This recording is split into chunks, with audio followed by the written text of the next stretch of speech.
ಈಗ ನಿಮಗೆಲ್ಲರಿಗೂ ಕೂಡ ಗೊತ್ತಿರೋ ಹಾಗೆ ಕಳೆದ 30-35 ವರ್ಷಗಳಿಂದ ನಾವು ಮಾದಿಗ ಸಮುದಾಯಕ್ಕೆ ನ್ಯಾಯವಾಗಿ ದೊರಕಬೇಕಾಗಿದ್ದಂತಹ ಮೀಸಲಾತಿ ದೊರೀತಾ ಇಲ್ಲ. ನಮ್ಮ ಹಿಂದುಳಿಕೆ ಮತ್ತು ನಾವು ಅಸ್ಪೃಶ್ಯರು, ನಾವು ಸಫಾಯಿ ಕರ್ಮಚಾರಿ ಉದ್ಯೋಗವನ್ನು ಮಾಡ್ಕೊಂಡು ಬಂದಿರತಕ್ಕಂಥವರು, ಕೃಷಿ ಕಾರ್ಮಿಕರು, ನಗರ ಪ್ರದೇಶದಲ್ಲಿ ಕೂಲಿ ನಾಲಿ ಹಮಾಲಿ ಗಾರಿ ಕೆಲಸ ಈ ರೀತಿ ಮಾಡ್ಕೊಂಡು ಬಂದಿದ್ದೇವೆ. ನಮ್ಮ ಜನಸಂಖ್ಯೆಗೆ ಅನುಗುಣವಾಗಿ ಎಲ್ಲೂ ಕೂಡ ನಮಗೆ ಈ ಸರ್ಕಾರದಲ್ಲಿ ಸವಲತ್ತುಗಳು ದೊರೀತಾ ಇಲ್ಲ.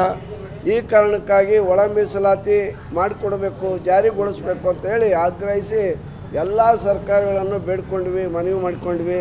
ಅಂತಿಮವಾಗಿ ಕಳೆದ ವರ್ಷ ಆಗಸ್ಟ್ 1ನೇ ತಾರೀಕು ಸುಪ್ರೀಂ ಕೋರ್ಟು ಒಳ ಮೀಸಲಾತಿಯನ್ನು ಮಾಡುವಂಥ ಅಧಿಕಾರ ರಾಜ್ಯ ಸರ್ಕಾರಕ್ಕಿದೆ ಎಂಬತಕ್ಕಂತಹ ಆಜ್ಞೆ ಬಂದ ತಕ್ಷಣವೇ ನಮಗೆ ಆಕ್ಸಿಜನ್ನಲ್ಲಿದ್ದಂಥ ಮಾದಿಗ ಸಮುದಾಯಕ್ಕೆ ಉಸಿರು ಬಂದಂತಾಯಿತು, ಬದುಕುವ ಭರವಸೆ ಮೂಡಿತು. ಈಗ ನಮ್ಮ ಮುಖ್ಯಮಂತ್ರಿ ಸಿದ್ದರಾಮಯ್ಯನವರು ಸಾಮಾಜಿಕ ನ್ಯಾಯದ ಅಧಿಕಾರ, ಅವರು ಕೂಡ ಒಳ ಮೀಸಲಾತಿ ಜಾರಿ ತರುವಲ್ಲಿ ಇದ್ದಂಥ ಅಡೆತಡೆಗಳು ಎಲ್ಲವೂ ಕೂಡ ನಿವಾರಣೆ ಆಗಿದೆ. ನಾವು ಜಾರಿ ತರ್ತೀವಿ ಅಂತಕ್ಕಂತಹ ಮಾತನ್ನು ಆಡಿದರು.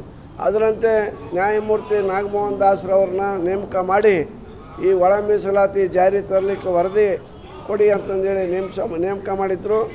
ಅವರು ಮೇ 5ನೇ ತಾರೀಕಿನಿಂದ ಜುಲೈ 6ನೇ ತಾರೀಕಿನವರೆಗೂ ರಾಜ್ಯಾದ್ಯಂತ ಸಮೀಕ್ಷೆಯನ್ನು ಮಾಡಿ ಅದನ್ನು ಆಧಾರವಾಗಿ ಇಟ್ಕೊಂಡು ಈಗ ಒಂದು ವರದಿಯನ್ನು ಕೊಡ್ತಾ ಇದ್ದಾರೆ. ವರದಿ ಭಾಳ ಚೆನ್ನಾಗಿದೆ ಅಂತಕ್ಕಂಥ ವಿಶ್ವಾಸ ನಮಗಿದೆ.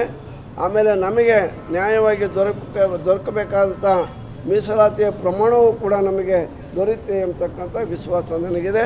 ಆದರೂ ಕೂಡ ಕುತೂಹಲ, ಆತಂಕ ಅದು ಬರೋವರೆಗೂ ಕೂಡ ನಮಗೆ ಕಾಡ್ತಾ ಇದೆ. ನೋಡೋಣ, ವರದಿ ಬಂದಾದಮೇಲೆ ನಾನು ಮತ್ತೆ ಮಾತಾಡ್ತೀನಿ. ಸರ್, ಈಗ ಎಷ್ಟು ನಿರೀಕ್ಷೆ, ಯಾಕಂತಂದರೆ ಬಲ ಸಮುದಾಯ ಕಡಿಮೆ ಇದ್ದರೂ ಕೂಡ ಅವರು ಜಾಸ್ತಿ ಸವಲತ್ತುಗಳನ್ನು ಇಷ್ಟು ವರ್ಷ ತಗೊತಾ ಇದ್ರು.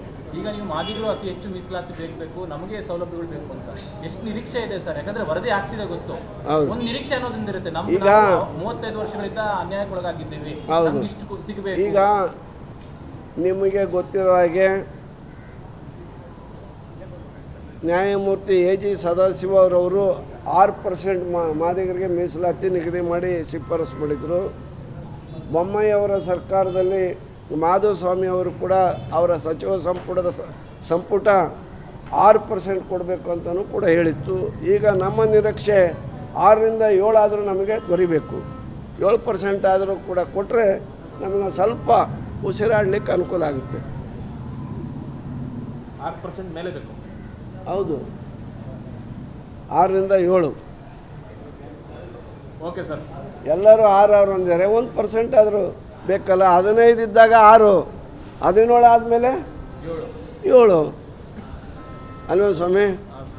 ದಯವಿಟ್ಟು ಇದನ್ನೆಲ್ಲ ಗಮನಿಸಿ ನೀವು ಕೂಡ ವಿಶ್ಲೇಷಣೆ ಮಾಡಿ ನಮಗೆಲ್ಲ ಅನ್ಯಾಯಕ್ಕೊಳಗಾಗಿರೋ ಈ ಸಮುದಾಯಕ್ಕೆ ಅಳ್ತಾ ಇರೋ ಈ ಸಮುದಾಯದ ಕಣ್ಣೀರನ್ನು ಒರೆಸಲಿಕ್ಕೆ ಮಾಧ್ಯಮದ ಸ್ನೇಹಿತರು ಮುಂದಾಗಬೇಕು ಅಂತ ಪ್ರಾರ್ಥನೆ. ಮೇಲಾಗಿ ನಮ್ಮ ಪರವಾಗಿ ನೀವು ಮುಂಚಿನಿಂದಲೂ ಕೂಡ ನಮ್ಮ ಪರವಾಗಿ ನೀವು ಸರ್ಕಾರದ ಗಮನ ಸೆಳೆಯುವಂಥ ವರದಿಯನ್ನು ನೀಡಿದಿರಿ, ನಿಮಗೆ ಆಭಾರಿಯಾಗಿದ್ದೇವೆ. ಇದೆಲ್ಲ ಆದಮೇಲೆ ನಿಮಗೆಲ್ಲ ಸಿಹಿ ಅನಿಸ್ತೀವಿ. ಗ್ಯಾರಂಟಿ ನ್ಯೂಸ್, ಸುದ್ದಿ ಖಚಿತ, ನ್ಯಾಯ ನಿಶ್ಚಿತ.